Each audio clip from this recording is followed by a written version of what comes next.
नमस्कार दोस्तों, मैं हूं सत्यम बाजपेयी और आज आप सभी के सामने एक बढ़िया सा टॉपिक लेकर के आया हूं। और वीडियो आज बहुत ही अच्छी होने वाली है, तो वीडियो में लास्ट तक हमारे साथ बने रहें। चैनल को सब्सक्राइब नहीं किया है तो चैनल को भी ज़रूर सब्सक्राइब कर लें।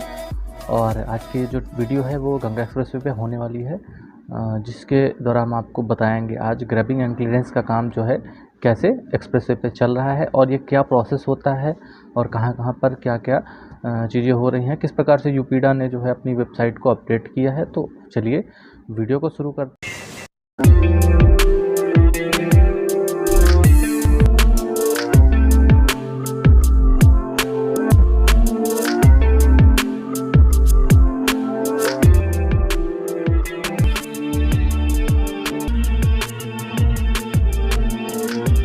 दोस्तों, मेरठ से लेकर प्रयागराज तक गंगा एक्सप्रेसवे की निर्माण की तैयारी अब तेज हो गई है। प्रदेश में अब तक का सबसे बड़ा 594 किलोमीटर लंबा एक्सप्रेसवे प्रयागराज से मेरठ होते हुए उत्तर प्रदेश के सर्वांगीण विकास की नई इबारत लिखेगा। गंगा एक्सप्रेसवे में निर्माण के लिए अब तक 56% से अधिक CNG यानी कि क्लियरिंग एंड ग्रबिंग का कार्य पूरा किया जा चुका है। यही नहीं, एक्सप्रेसवे के लगभग 6,966 हेक्टेयर यानी कि लगभग 94% भूमि का अधिग्रहण किया जा चुका है। दोस्तों, एक्सप्रेसवे में जो क्लियरिंग एंड ग्रबिंग का प्रोसेस होता है, उसको जो प्राथमिक प्रोसेस होता है, इसमें जो है एक्सप्रेसवे के दायरे में जो आने वाले झाड़ियां हैं, पेड़ पौधे हैं और ऐसे मटेरियल्स जिसके स्टैंड्स, रूट्स, घास है, कोई ऐसी मिट्टियां हैं जिनको एक्सप्रेसवे में बनाने में दिक्कत होती है, तो उनको 150 mm लगभग हटा करके नई मिट्टी इसमें डाली जाती है। इस प्रकार से हम बोल सकते हैं कि जो साइट है जिस पर निर्माण कार्य होना है उसका क्लियरेंस जो है किया जाता है। इसी प्रोसेस को हम क्लियरिंग एंड ग्रबिंग कह सकते हैं, जिसे हम आपको वीडियो के माध्यम से दिखा रहे हैं।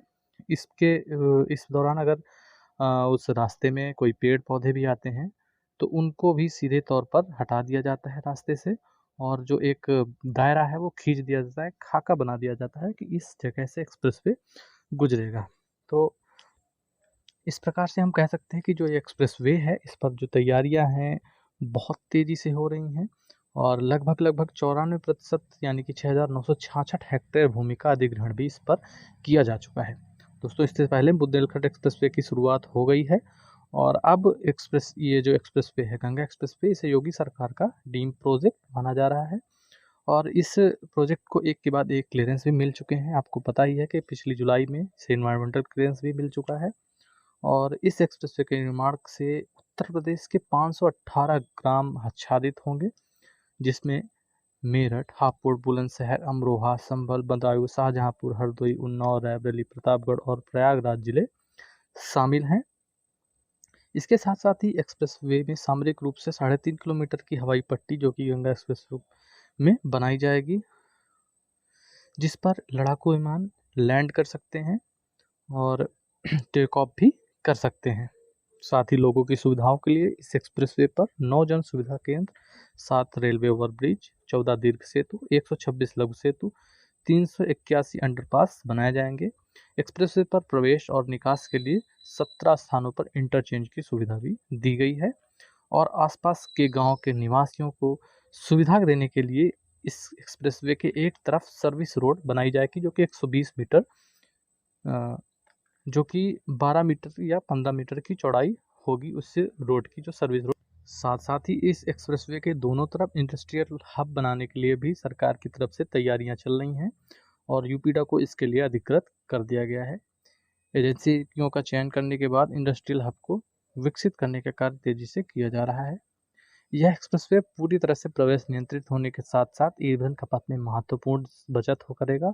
इसके साथ साथ ही पर्यावरण प्रदूषण पर भी नियंत्रण होगा और समय की भी बचत हो जाएगी। गंगा एक्सप्रेसवे सामाजिक और आर्थिक विकास के साथ साथ कृषि, वाणिज्य, पर्यटन उद्योगों को आय को बढ़ावा भी देगा।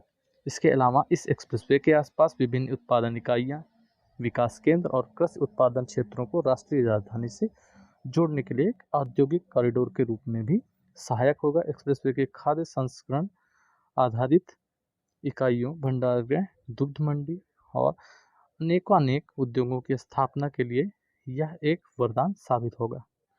साथ ही साथ ये माना जा रहा है कि इस एक्सप्रेसवे को जो है 2000 जो अगला माघ माघ का मेला जो इलाहाबाद प्रयागराज में लगता है, कुंभ मेला जिसे कहते हैं हम, 2025 में लगेगा, तब तक पूरा करने का भी जो है सरकार प्रयास कर रही है, जिसके लिए इस पर ज़ोरों शोरों से काम चल रहा है। यानी कि जब जो अभी 29 महीने बचे हुए हैं, लगभग 2 साल से ऊपर का थोड़ा बहुत टाइम जो बचा हुआ है, उस टाइम में इस एक्सप्रेसवे को कंप्लीट कर दिया जाएगा।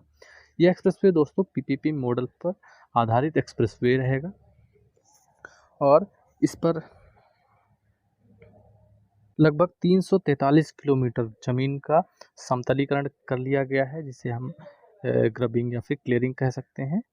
तो कुछ काम इस समय जो बारिश हो रही है उसकी वजह से बाधित भी हुआ है, लेकिन काम ज़रूर थोड़ा बहुत चल ही रहा है इस एक्सप्रेसवे पर, क्योंकि इससे जो इसका जो पूर्ण होने का जो समय रखा गया है वो आपको पता है कि 23 महीने यहाँ से बाकी हैं, तो इसे जल्द से जल्द पूरा करने के लिए ज़ोरों शोरों से काम चलाया जा रहा है। तो दोस्तों मेरे द्वारा दी गई जानकारी आप सबको कैसी लगी? जानकारी अच्छी लगी है तो हमें प्यारा सा लाइक दें, चैनल को हमारे जरूर सब्सक्राइब